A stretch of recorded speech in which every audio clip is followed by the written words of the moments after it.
Hi everyone, doctor Ram Swaroop here from नवम hospital Jaipur. और आज हम बात करेंगे एंडोमेट्रियोसिस की वजह से होने वाली इनफर्टिलिटी का उचित उपचार क्या होना चाहिए। जैसा आप जानते हैं कि एंडोमेट्रियोसिस या चॉकलेट सिस्ट की वजह से फेलोपियन ट्यूब्स ब्लॉक हो जाती है या चिपक जाती है।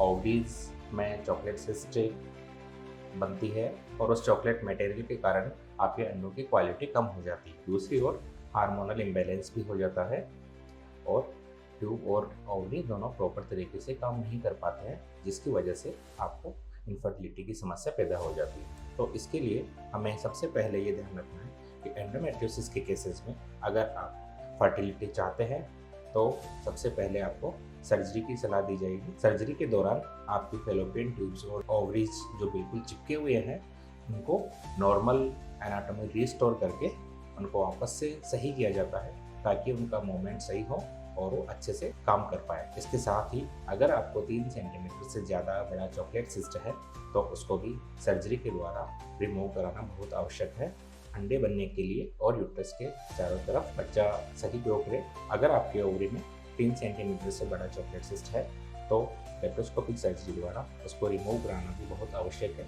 जिससे कि अंडे अच्छी तरह बने, उनकी क्वालिटी ठीक रहे, उनके बाहर का वातावरण पूरा एनवायरनमेंट टॉक्सिक नहीं रहे। इसके साथ ही एम्ब्रियो जब यूट्रस में रहता है तो उस पर भी इस एंडोमेट्रियोसिस और चॉकलेट मटेरियल का बहुत नेगेटिव असर पड़ता है। आपको लेप्रोस्कोपिक सर्जरी के द्वारा एंडोमेट्रियोसिस के लिए सबसे पहले हम फेलोपियन ट्यूब और ओवरीज को रिलीज करते हैं। उनका एंडोमेट्रियोसिस या चॉकलेट सिस्ट उनको ड्रेन करके और सिस्ट वॉल को रिमूव किया जाता है और यूट्रस के बाहर एक हेल्दी एनवायरनमेंट बनाने की कोशिश करते हैं। इन सब प्रक्रियाओं की वजह से आपकी एंडोमेट्रियोसिस के कारण जो इनफर्टिलिटी हुई है वो वापस से रिकवर हो सकता है और आप एंडोमेट्रियोसिस की वजह से इनफर्टाइल नहीं होंगे और इस सर्जरी के बाद आपकी नेचुरल प्रेगनेंसी लग सकती है। इसके साथ ही फ्रेंड्स, एंडोमेट्रियोसिस एक बहुत पेनफुल कंडीशन होती है जिसमें आपको पीरियड्स के दौरान और बीच में बहुत तेज दर्द होता है।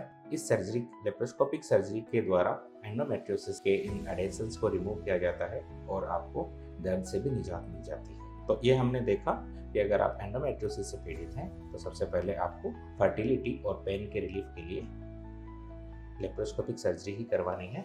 उसके लिए आप अपने एक्सपर्ट डॉक्टर से मिलकर बात कर सकते हैं और बहुत अच्छे एक्सपर्ट डॉक्टर से ही एंडोमेट्रियोसिस की सर्जरी करवाएं ताकि वो सर्जरी कंप्लीट हो सके और आपको पूरा आराम मिले तथा आपको फर्टिलिटी में भी सुधार हो।